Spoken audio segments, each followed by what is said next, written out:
Hey folks, welcome to Shooting Up North. I'm your host, Lewis Carlin. We're heard right here on the Alliance Pro Wrestling Network. Thank you so much for joining me. If you're watching for the first time, please consider hitting that subscribe button. If you want to follow me on social media, I'm on Twitter at Shooting Up North, Instagram at Alliance PW Network, and feel free to join our Facebook group, the Alliance Pro Wrestling Network. And don't forget to check out pwmania.com. My latest column is now up on pwmania.com. I talk about 3 talents on the Impact Wrestling roster that have the potential to be the next Impact Wrestling X Division star. So check it out. It's up on pwmania.com, and I do a lot of news articles for them as well. So check out pwmania.com. That great staff of pwmania.com. If you're a professional wrestling fan, that should be a source for professional wrestling news. pwmania.com. So let's get into it. This is Impact Wrestling News, quick shot for November 29th, 2022. And the big news, Impact Wrestling signs a huge distribution deal with DAZN. I'm sorry, a DAZN, but however you pronounce it, Impact Wrestling, actually Anthem Sports and Entertainment, teaming up with I'm going to call him DAZN, with DAZN for a multi-year distribution deal, for Impact Wrestling. Now Impact Wrestling, with this new distribution deal, Impact Wrestling's weekly programming and pay-per-views will now be available in over 170 countries. Over 170 countries now have access to Impact Wrestling. So the stars of Impact Wrestling will now be available to fans in the UK, Ireland, Switzerland, Austria, France, Poland, Spain, Italy, the Netherlands, Japan, Brazil, and many more countries. So great distribution deal for Impact Wrestling. They have the opportunity now to blow up all over the world. Fans all over the world, fans in over 170 countries now have the access, the ability to watch Impact Wrestling. So this is great news for Impact Wrestling. I know Josh Alexander posted on social media how excited he is about it. I know Zicky Dice is excited about it. Tom Hannafin has posted how it's terrific news, and I'm sure other Impact Wrestling stars have voiced their excitement for this huge distribution deal. I'm not sure if it's starting right away, but whenever it starts, it's great stuff for Impact Wrestling. It's a multi-year distribution deal. And again, now Josh Alexander, Rich Swann, Speedball Mike Bailey, Trey Miguel, Motor City Machine Guns, Jordan Grace, Masha Slamovich, Diona Perazzo now will be able to be seen by fans again in the UK, Ireland, Switzerland, Austria, France, Poland, Spain, Italy, the Netherlands, Japan, Brazil, and all over the world. So great distribution deal for Impact Wrestling. Great move. Very exciting time for Impact Wrestling. Again, they have the opportunity now to blow up all over the world. And yeah, it's I'm sure the Impact Wrestling locker room is very excited right now, as they should be. So again, great stuff, great distribution deal for Impact Wrestling. A lot more eyes are going to be a lot more eyes are going to be focused now on Impact Wrestling. So again, great stuff. Okay, so I just wanted to touch base on this. Actually, Impact Wrestling actually signed an independent independent star yesterday. Jay Vidal. Jay Vidal signed a multi-year deal with Impact Wrestling. Not everybody is familiar with Jay Vidal. Not everybody is familiar with Jay Vidal. If you recall, the last time Impact Wrestling was in Las Vegas, doing TV tapings, and I don't want to say the last time, in 2021, late 2021, Jay Vidal actually was in 2 matches against Jonah and Eric Young. I believe they were both squash matches. I know the Jonah match was a squash match. I can't really recall the Eric Young match, but Jay Vidal did lose that match to Eric Young. I believe it was a squash match. He might have got some offense in, but he's most recently has been on Impact Wrestling TV. He's been alongside Giselle Shaw as her executive stylist and personal content creator.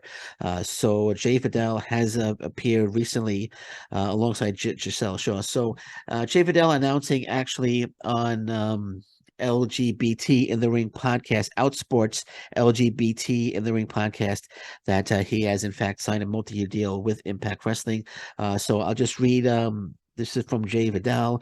I can't even put into words how happy I am, how grateful I am for what the last few weeks have brought me. I'm very happy and proud to announce that I have signed a multi-year contract with Impact Wrestling.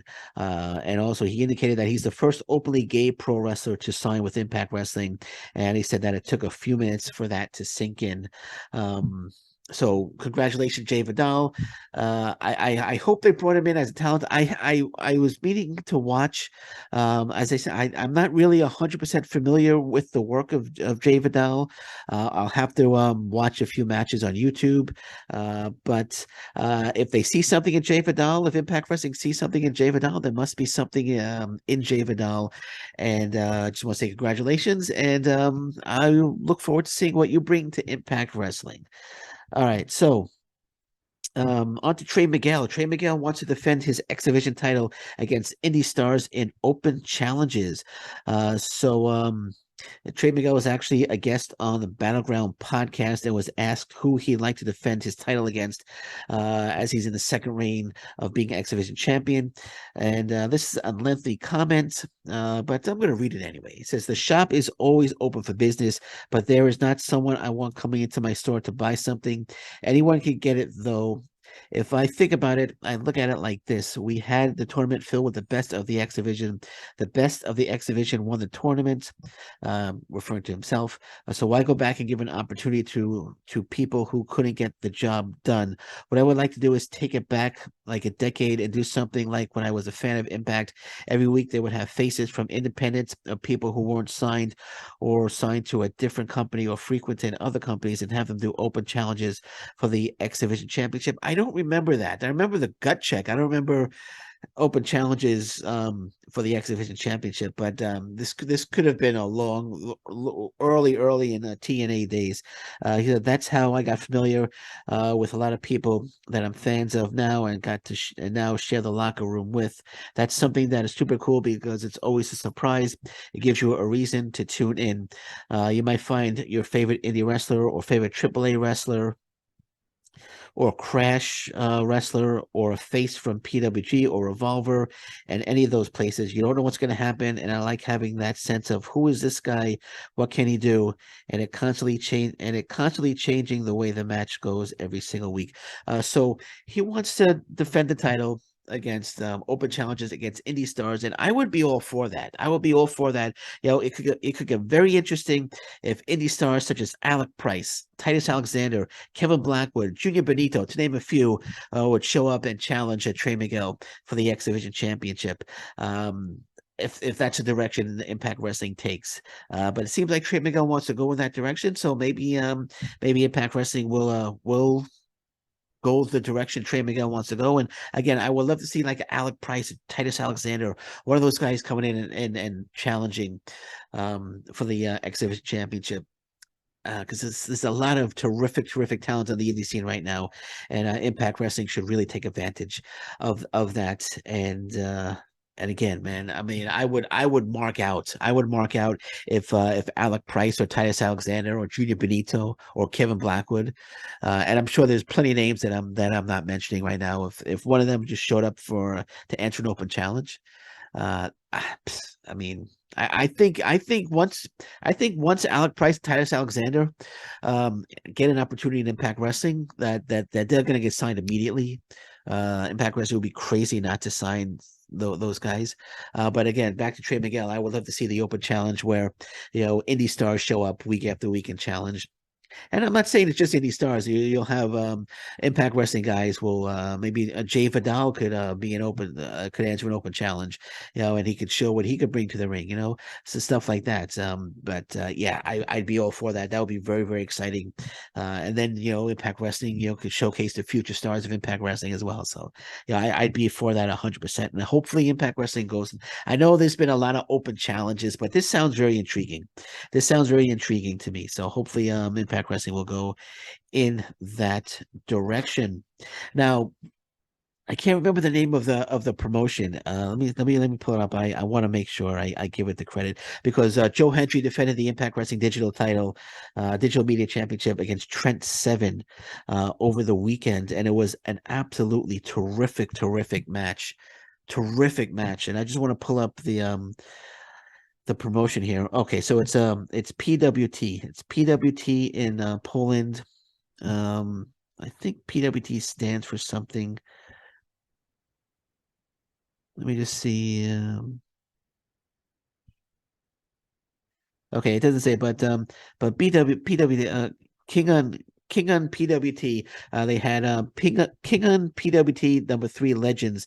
Was I don't want to finish watching the whole show, but Trent Seven, getting a shot at the Impact Wrestling Digital Media Championship against Joe Hendry was an absolutely fantastic match. Absolutely loved it. Joe Hendry successfully defended his title. He kept the title, but he actually invited Trent Seven to come to the Impact Zone and get another shot at the Digital Media Championship because seems Joe Hendry and Trent Seven met each other twice already, and it's 1-1. And so Joe Hendry challenged him to have one more match and invited him to the Impact Zone. I would love to see Trent Seven. I would love to see Trent Seven showing up in Impact Wrestling. I would love Impact Wrestling to sign Trent Seven. It was an absolutely fantastic match between the two. It's a match that I think I'm going to watch again over the weekend.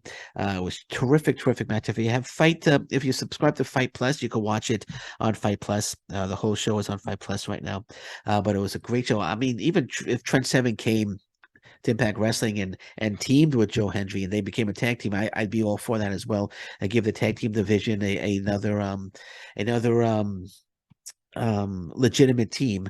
But it was a great match, Joe Hendry and Trent Seven. So hopefully Impact Wrestling was watching, and hopefully Impact Wrestling will consider bringing Trent, especially with this new distribution deal right now. Fans in the UK, Trent Seven formerly with the WWE NXT UK, formerly with them, no longer with them. And be great for if you want to get fans in the UK to get excited or to watch more Impact Wrestling, as they're now gonna have access to it. Bringing Trent Seven in would definitely help get eyes in the UK on Impact Wrestling. So maybe that's something they consider. Also, there were two females on the show. Zaya Brookside, I mentioned her before. Tommy Dreamer said the door's open for her once she gets she's able to I forgot what's the reason. What was I forgot the reason, but once she's able to come to the States, work, she has to get her work permit, I think. Once she's able to get her work permit and come to the States, the doors open for Zaya Brookside. Also, Myla Grace. I don't know if anyone's familiar with Myla Grace, also with formerly with the WWE NXT UK.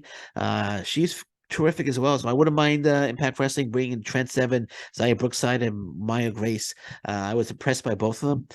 So if all three of them, if all, I say I was impressed. Well, when I say both of them, Grace and Brookside.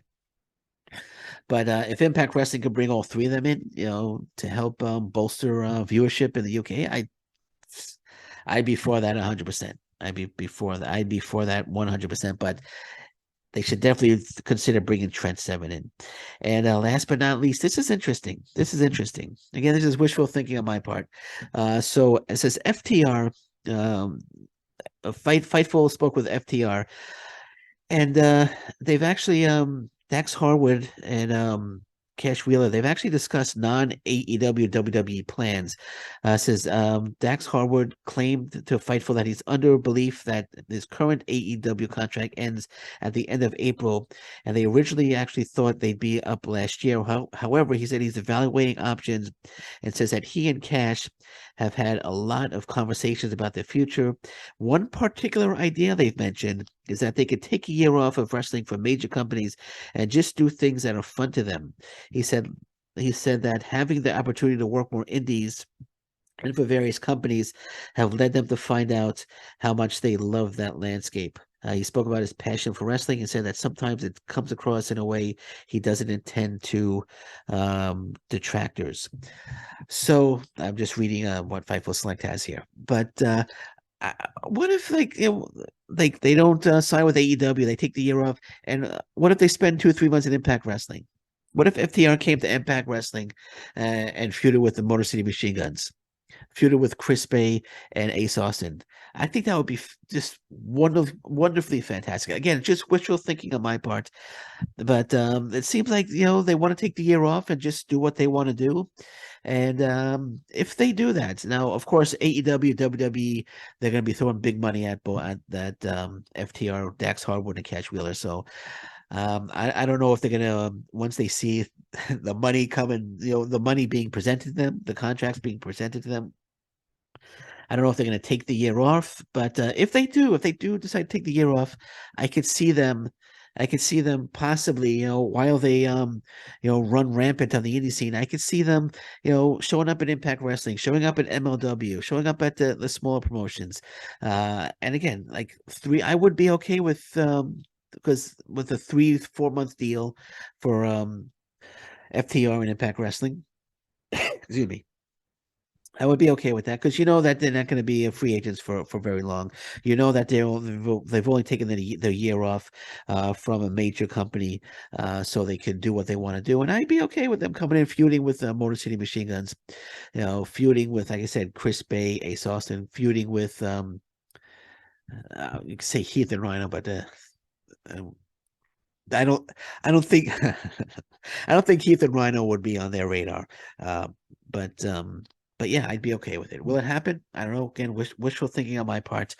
Um but we'll see. We'll see what transpires. It says he's believes the contract's at ends at the end of April, and we'll see where they go. We'll see what they do. All right, so we're gonna leave it at that. So thanks for joining me. This is Impact Wrestling Quick Shot for November 29th, 2022. I'm watching the news. Anything breaks, I'll be back. Until then, thank you very much. Take care. Bye bye. Stay safe, everyone. So long. Bye bye.